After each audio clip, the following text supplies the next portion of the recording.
I'm Diamond, and today I'm going to be talking about the manual called How to Survive a Sharknado and Other Unnatural Disasters by Andrew Schaefer. So the title of my presentation is called The Irony of the Parody. And today I'll discuss how this book represents a parody, but also when looking deeper into the concept, allows one to see the underlying satire of the manual. So, first I'll just give you guys a quick overview of the difference between a parody and a satire. According to literarydevices.net, a parody is defined as an imitation of a particular writer, artist, or genre, exaggerating it deliberately to produce a comedic effect. A satire is defined as a technique employed by writers to expose and criticize foolishness and corruption of an individual or society by using humor, irony, exaggeration, or ridicule. In my opinion, How to Survive a Sharknado has a more ironic and satirical effect than what first meets the eye. Normally, a humorous effect is given off by exaggerating aspects from an original piece for a comedic effect, and in some situations to shed light on the ridiculousness on some of the things that are said and done in these pieces.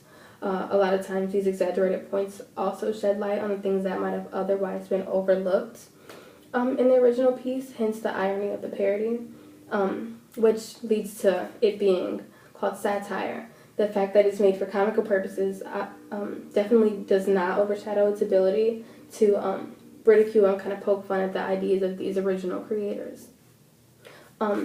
The book How to Survive a Sharknado is a definite example of this literary device. It takes real-life natural disasters and adds an unrealistic aspect to them. For example, the section titled Antdemic is an interesting piece that definitely fits into the satire category more than anything else. This chapter describes an epidemic flu that's being spread by mega fire ants. This section is much exaggerated and pretty far-stretched, saying things like, death is the only cure, and the flu virus reduces you to a violent zombie, and things like that.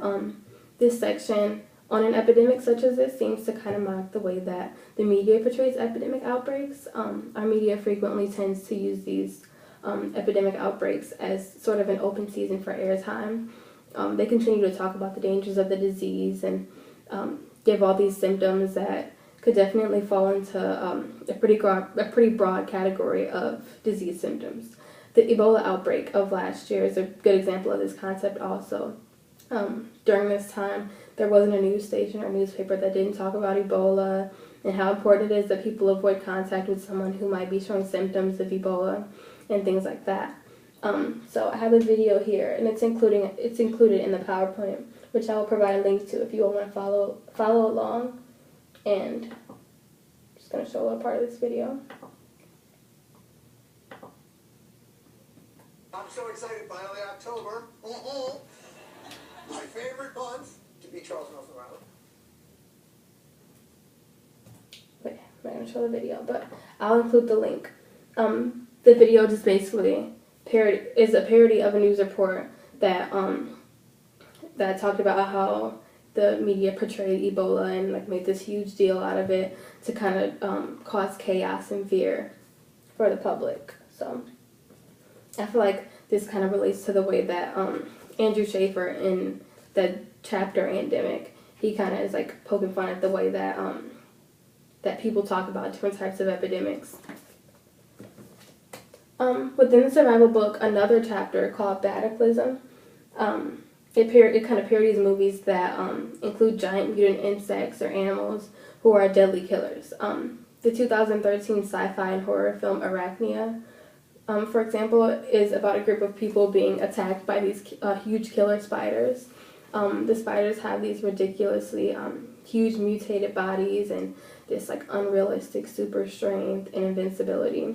To sort of poke fun at the hyper-exaggerated idea of killer animals or insects, and even making up the word arachnia. Cataclysm explains the catastrophe of these genetically mutated bats, whose attack could result in anything from radiation poisoning to blood sucking, while also including that one way to avoid an attack would be for one to shave his head. The sarcasm and humor in this chapter is hilarious while also pretty satirical and kind of poking fun at the way that the way that people are targeted in these more serious movies, mentioning that some of the high-risk targets of these attacks were internet celebrities and alternative country musicians. These exaggerations of target groups and repercussions of an attack all work together to kind of shed light on the far-fetched idea of some kind of killer insect or animal who wreaks havoc on an entire city or group of people who can do nothing to stop it.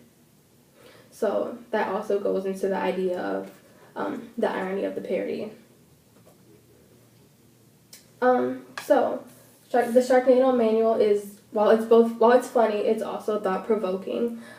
It does its job of entertaining, but it also gives the reader a deeper thought to the subject. While parodies are normally written for comedic effect, this Sharknado manual seems to alternate between both parody and satire, with satire kind of being the most prevalent. Thank you.